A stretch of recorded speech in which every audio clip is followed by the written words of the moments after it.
Hey guys, so welcome back to the channel, and today I wanted to make a quick video on commitment to a bodybuilding phase. Whatever phase you're in, it requires commitment for it to be successful, and I think that this is where a lot of people get a little lost and potentially where a lot of people go wrong and therefore don't make the most out of the current phase that they're in. And it's extremely frustrating for someone in my position to watch, because obviously me being a coach, me getting a lot of inquiries, me working with a lot of individuals, I see it time and time again that people do not commit to certain phases. They come to me for coaching, and the reality is, whether they're wanting to go into an off-season phase, contest prep, whatever, potentially in periods past, they have not committed and they haven't optimized anything that they're doing in the phases that they've done in the past. So for me, the reality is we have cyclical phases as a bodybuilder. We have diet phases to get ready for competitions, and we have gaining or improvement phases to build the muscle mass required for your category, or improve in certain areas to match the category itself and obviously place higher than you have in previous shows. That is the goal. So in those phases, you have to apply a certain level of commitment. And the most difficult commitment I see across most athletes is actually not within the prep itself, it's more so within the off-season phase. And it's something that I've talked to you guys about before in terms of committing myself to a phase and a structured off-season that would yield me the muscle mass required for the next level of competition, which is obviously men's open in the lightweight class, which is going to require a lot more tissue from me than it will the junior class. However, given the weight limit, I know that I'm going to be potentially in a little bit more of an even playing field than I would have been as a junior. I actually get worried a lot looking at some of the juniors. They are just ridiculous in terms of their level of muscle tissue. So what's this required of me in the off-season phase? So since November, I have been pretty much, besides I think 1.5 weeks, at one point where I almost decided to bring my body weight down a little bit, which I realized quite quickly wasn't quite needed at that stage.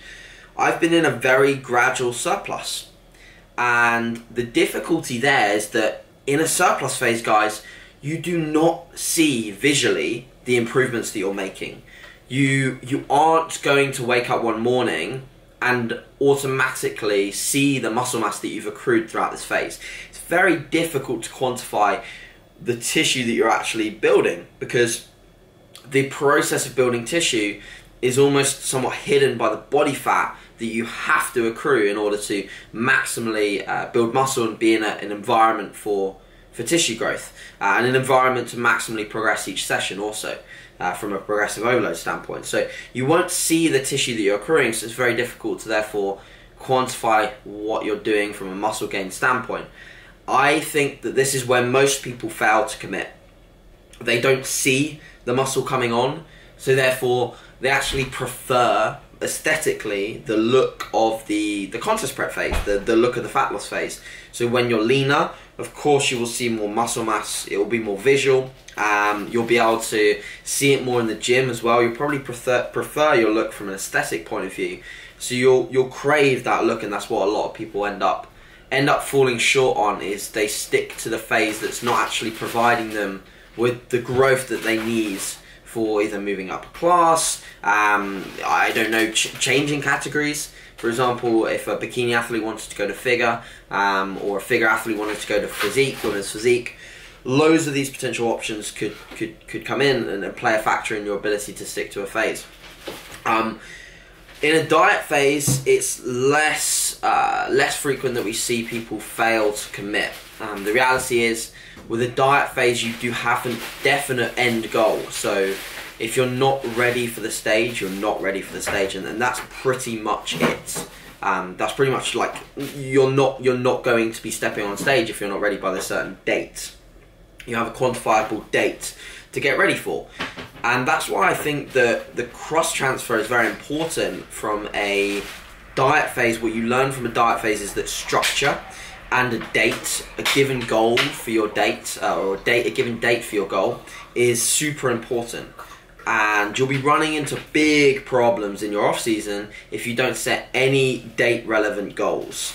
So from the minute leaving the stage for me, I imagined myself as turning pro in either 2019 or 2020. I know the rough dates for when those competitions will happen, and those are in my head constantly, because the reality is, for me to maximize the phase from a diet perspective, I've got to use the rest of this year, being August right now, I've got to use the rest of this year to maximally set up my prep. I can't expect to gain linearly for the rest of this year and be in a good position to start a prep, because from what I've learned over the past sort of years following natural bodybuilding preps is that almost a prep before the prep is a good, sensible idea to get yourself into a great position to not have to lose a great percentage of your body weight per week in the entire contest prep phase. I've only had contest preps which are over 30 weeks in length.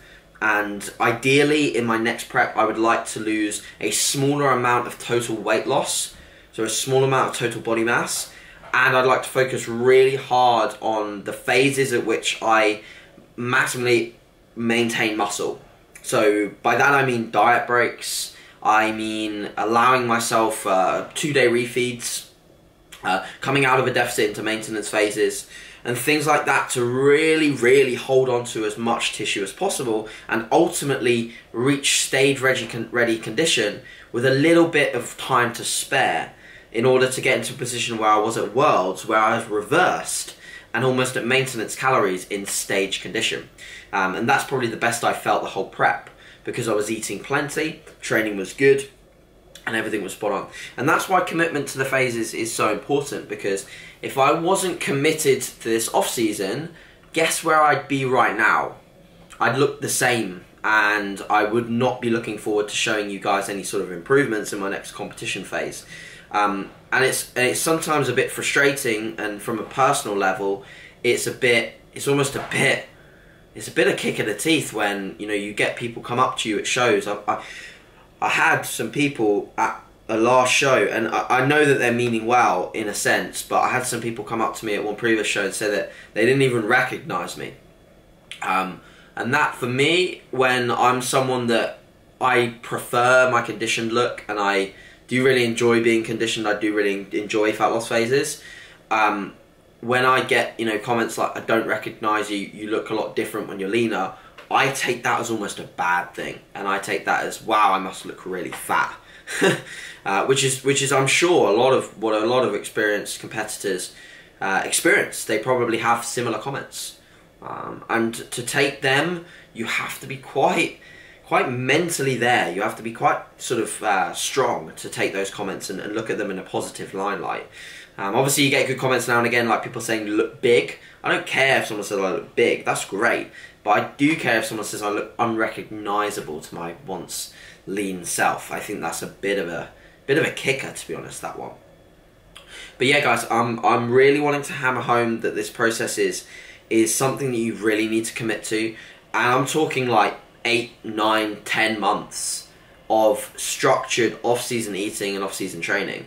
We're not talking about, like, shows are not won in the prep, shows are won in the off-season, and the minute you start to understand that is the minute you'll make the best progress you've ever made, and you'll start winning trophies, winning overalls, and potentially winning pro cards. That's what I hope to really hammer home the next time that I do prep, being next year or the year after. I will hopefully prove that, touch wood, this process has been something that I've committed to and given everything, left really no stone unturned in both my off-season and the prep phase. So yeah, guys, hope you enjoyed this. Any questions, please ask. Of course, there's more content like this on my member site, so if you do like this style of video, please check the member site out, and I'm sure I'll see you in a video soon. Cheers, guys.